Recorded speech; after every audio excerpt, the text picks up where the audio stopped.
Hello everyone. आज बात करते हैं भरणी नक्षत्र की। भरणी किसका नक्षत्र है? यम का। भरणी मतलब क्या है? व्याम, भरण, वूम। अब वूम क्या है? गर्भ के अंदर ना बच्चा रहता है। ये सिर्फ एक ही नक्षत्र में मेंशन है कि भरणी नक्षत्र के जातक न किसी से पैसा ले न किसी को पैसा दे, क्योंकि भरण में क्या है, वो जितना पैसा लाता जाएगा वो पैसा खत्म होता जाएगा। अब इस पूरी थ्योरी को समझना है कि गर्भ के अंदर बच्चा डिपेंड है माँ के ऊपर, क्योंकि माँ जो खाती है वही उसके भरण पोषण के लिए है। अगर बच्चा बाहर भी आता है उसके लिए हर चीज़ शॉक्ड होती है, खासकर भरणी नक्षत्र के लिए, कि उसके साथ ऐसा क्यों हुआ, क्योंकि वो अभी रिश्तों को समझेगा। अभी तो दुनिया में आया है, अभी तो कॉर्ड ही नहीं कटा, कृतिका में कटता है, तो हर चीज़ उसके लिए शॉकिंग होती है। जो भी जातक इस दुनिया में आएगा उसको हर चीज़ सिखाई जाती है, कोई भी सीख के नहीं आता। खासकर भरणी वाले ज़्यादा पेन लेते हैं, क्योंकि अभी क्या है, वो माँ के गर्भ के अंदर है, अपने आप को सुरक्षित महसूस कर रहा है, लेकिन सडन उसको बाहर की दुनिया का जब पता चलता है वो उसके लिए बहुत पेनफुल होती है। उन रिश्तों को समझना उसके लिए बहुत पेनफुल होता है। सरवाइव कैसे करना है ये वो आर्द्रा में जाके सीखता है। लेकिन यहाँ पर उसका क्वेश्चन एक ही होता है कि ऐसा उसके साथ क्यों हो रहा है, क्योंकि हर चीज़ उसके लिए बड़ी पेनफुल, क्योंकि हर चीज़ अभी उसको सिखा रही है। वो डिपेंड किस पर? अपनी मदर पर है। वो तो अभी रिश्तों को समझने की कोशिश कर रहा है, ये कौन सा रिश्ता है, कैसे निभाना है। भरणी नक्षत्र के जातक मान लीजिए किसी से बहुत प्यार करते हैं और वही उनके लिए सब कुछ है, क्योंकि अभी वो रिश्तों को समझ रहा है। और मान लीजिए ऐसे बच्चे के साथ उसकी लवर उसको छोड़ के चले जाए, वो सडन डिप्रेशन में आ जाता है। क्यों आ जाता है? कि उसका बिलीफ ही हट जाता है प्यार से। ये ऐसी कोई चीज़ नहीं होती है दुनिया में। ये जातक ना जल्दी जल्दी किसी से मिलते नहीं हैं, क्योंकि इसका जो लॉर्ड है वो है यम। तो यमराज से कब मिल जाते हैं? जब मृत्यु आती है तो ये जल्दी जल्दी किसी से मिलना पसंद नहीं करते, मिलते ही नहीं हैं। तो मृत्यु से कौन मिलना चाहता है? लेकिन मैं सिर्फ भरणी नक्षत्र वालों को एक ही एडवाइस देती हूँ कि आप अपना पैसा किसी को मत दीजिए, क्योंकि ये लौट कर आने वाला नहीं है। इम्पॉर्टेंट क्या है? पैसा। पैसे के बिना कैसे सरवाइव करेगा वो बच्चा?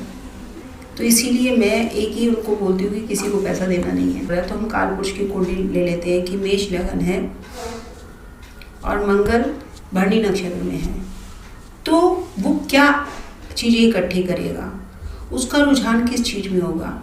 सबसे पहले कारक तत्व लेना है। अपनी हेल्थ को पहले वो प्रायोरिटी देगा।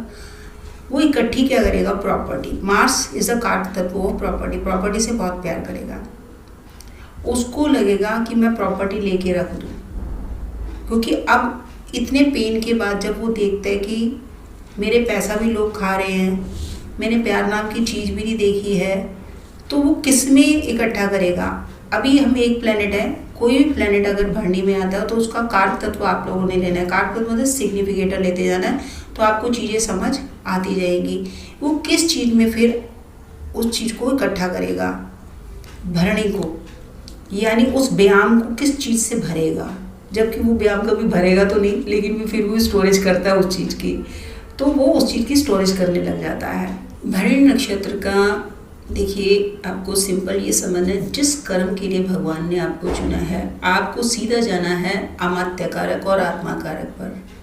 प्रोबेबली भरणी नक्षत्र के बच्चे क्या करते हैं, जो कर्म करते हैं, मतलब मान लीजिए उन्होंने बिजनेस स्टार्ट किया, छोड़ देंगे, बीच में जॉब में चले जाएंगे। ऐसा नहीं है कि वो किसी पंडित के पास नहीं गए होंगे, लेकिन ये ना नक्षत्र ही ऐसा है, क्योंकि वो चीज़ों को समझने की कोशिश कर रहा है।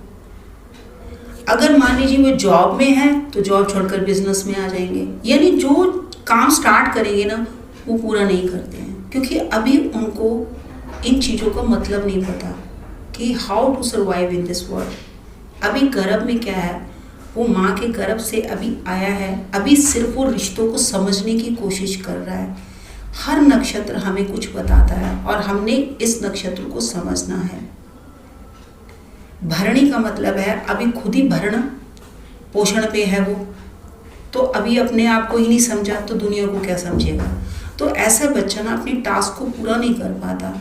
लेकिन आपने टास्क लेना है, किसी अच्छे एस्ट्रोलॉजर से मिलिए, उसके बाद आपने जो टास्क लिया है उसको पूरा करिए, क्योंकि ये दुनिया ही सबसे बड़ा जंगल है जो आपको सिखाएगी।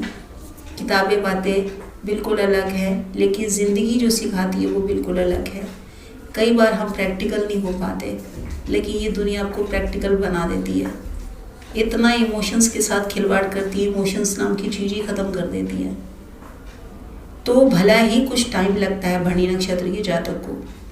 हर साइकिल है ये, हर मतलब जैसे एक पड़ा पार करते हैं, दूसरा, तीसरा, चौथा, हर नक्षत्र के 4-4 चरण हैं और हर चरण की कहानी बिल्कुल अलग है। धर्म, अर्थ, काम, मोक्ष, बात वहीं पर आ जाएगी।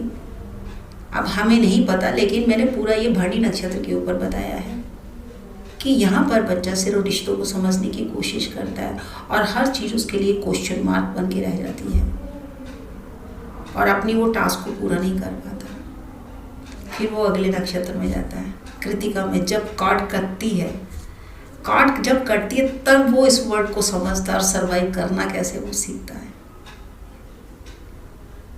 तब वो रिश्तों को सीखता है, उसके बाद वो रोर करता है। तब आता है आर्द्रा नक्षत्र कि अब मैं बड़ा हो गया हूँ, अब मैं दुनिया को बताऊँ कि जो हुआ है वो गलत हुआ है। वो भरणी वाली बात दुनिया को बताना चाहता। तो इस तरह ये पूरी थ्योरी है। अगली बार लेंगे एक और नक्षत्र, जैसे जैसे मुझे कंटेंट मिलता जाएगा। थैंक यू सो मच मेरे चैनल से जुड़ने के लिए। अगर इन्फॉर्मेशन अच्छी लगी हो तो आप कमेंट बॉक्स में ज़रूर अपने कमेंट्स दीजिए। आपका एक कमेंट 1 लाख के बराबर है, मुझे बूस्टअप देता है, क्योंकि बहुत पढ़ना पड़ता है। देखिए ये चरण मैं सारे पार कर चुकी हूँ, लेकिन फिर भी एक दोबारा यहाँ पर बैठकर बोलने के लिए हमें पढ़ना तो पड़ेगा ही, क्योंकि मैं सीधा प्रिडिक्शन पर ही चली गई हूँ। अब तो बहुत साल हो गए, लेकिन जैसे ही मुझे कंटेंट मिलता है तो उस पर बैठ के पढ़ती हूँ। कभी भी मैं ओवर कॉन्फिडेंट नहीं होती कि नहीं मुझे तो आता, मैं तो ऐसे बोल ही दूँगी बैठ के। नहीं, ये पढ़ाना मैं पार कर चुकी हूँ। आपको इजी वे में, इसलिए कि आप लोग तो एस्ट्रोलॉजर नहीं हो और ना मैं यहाँ एस्ट्रोलॉजी की क्लास चला रही हूँ, सिर्फ आप लोगों को समझ आए, बस इतना ही। तो अगली बार मिलते हैं एक और सच के साथ, अच्छी बात के साथ। आप मेरे चैनल को लाइक करें, शेयर करें, सब्सक्राइब करें। Doctor Kiran Pawa. God bless you all, God bless me. Bye.